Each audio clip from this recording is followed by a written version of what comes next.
बिस्मिल्लाहिर्रहमानिर्रहीम अस्सलाम वालेकुम। की हाल है भैन भाईओ? अल्लाह पाक तुहानू खुश रखे, सलामत रखे। जेह्ड़े परदेस भैन भाई ने अल्लाह पाक उन्होंने अपनी हिफ्ज़ अमान च रखे ते हलता वधदा रखे। मैं अज बनान लगी हाँ सूजी ते मैदे दा दुध वाला हलवा।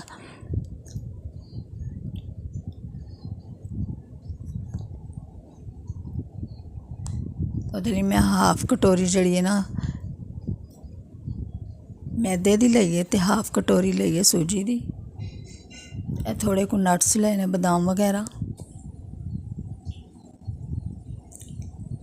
एक कटोरी है चीनी दी पाई है तो एक कटोरी होर पावांगे, यानी कि 2 कटोरियां चीनी दियां पावांगे।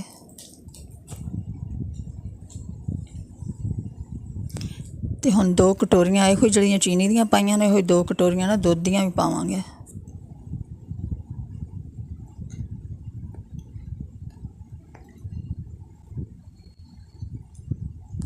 दो 3 बादाम विच पा दिते ना।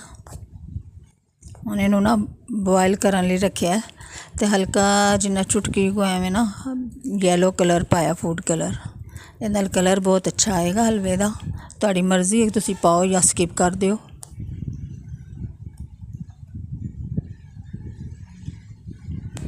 इहनूं अच्छी तरह ना बॉयल करांगे दुध नूं, ताकि इहदी चीनी अच्छी तरह मैल्ट हो जाए विच।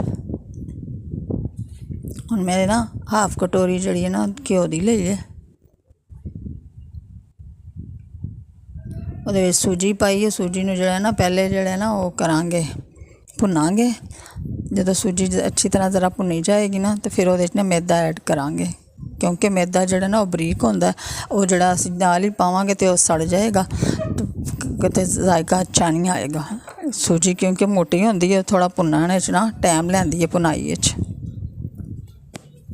हुण मैदा भी ऐड कर दिता मैं सूजी भुन के।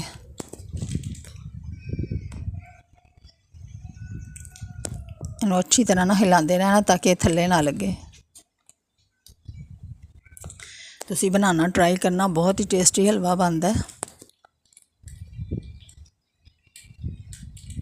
बना के ट्राई करके मैनूं कमेंट दसना किस तरह का बनिया।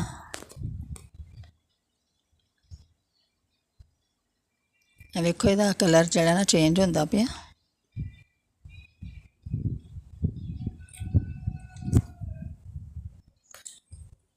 हुण इहदे ना दुध ते चीनी दा जिहड़ा बनाया सी ना वो ऐड कर देने आ। पानी नहीं शामिल किया, दुध शामिल किया मैं पानी की जगह ते। नट्स वगैरह भी हुण शामिल कर दिते ना। देखो कितना प्यारा कलर बनिया।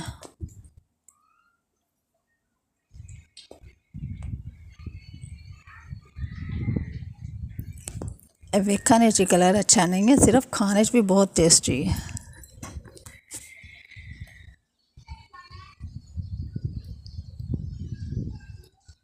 हलवा साडा तैयार हो गया, डिश आउट करने। वेखो जी हलवा तैयार है साडा।